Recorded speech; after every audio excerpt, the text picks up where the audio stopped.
Joining us now for a reaction in Austin, Texas, is my former colleague in the Bush administration, Karl Rove. Karl, could we start with Alabama and get your take on the Senate race results tonight? I guess it probably in the last few days looked like Roy Moore was going to win it. What do you think?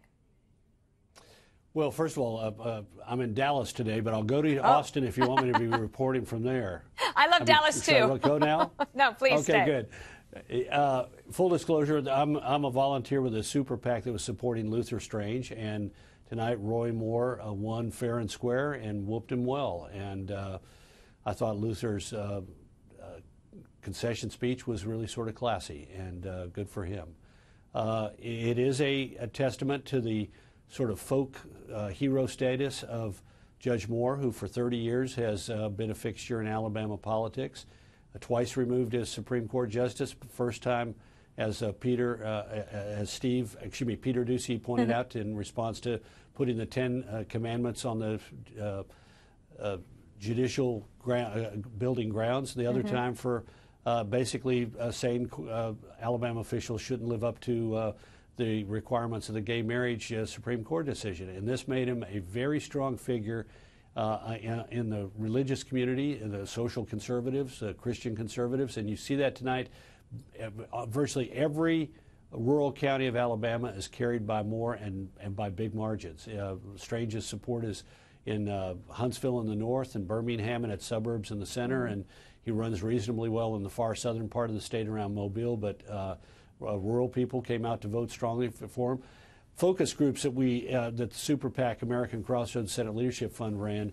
I was interested in those focus groups. People said, you know what, I know he shouldn't have done it, but I'm glad he stood up for our faith in that way.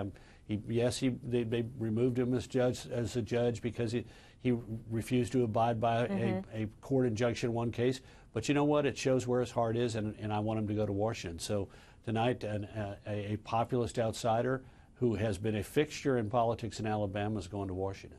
So I'm sure you're probably aware that last night Steve Bannon, who left the White House in August, whether he left or he was fired, I guess that depends on who you ask. General Kelly would say he was fired. But regardless, he maintains a good relationship with President Trump. And he campaigned last night for Roy Moore. And on Sean Hannity's show, of course, takes a shot at Mitch McConnell, the majority leader, whose popularity certainly is down, but also at you and other people involved in helping Luther Strange. And I wonder if you want to respond to that, because it seems to me that Republicans have got to figure out a way to work together going forward if President Trump's agenda is actually going to get accomplished. Yeah. Look, he kept talking about my day of reckoning and others. That's, taunting that you get in the 7th grade schoolyard, so I'm not going to respond to it. But I think you do make a point. And we saw this in the run-up to the election. President Trump asked for support for Luther Strange. He didn't get it. I don't think that weakens him. I saw all of the mainstream media was portraying this as a test of Donald Trump, and if he lost, if Luther Strange lost, it would be a problem for Donald Trump.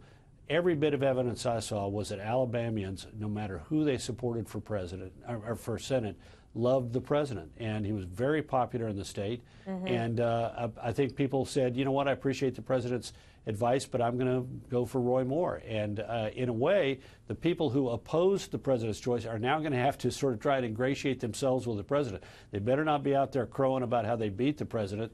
They ought to be in there probably saying, Mr. President, what can we do to help advance your agenda? Well, and they have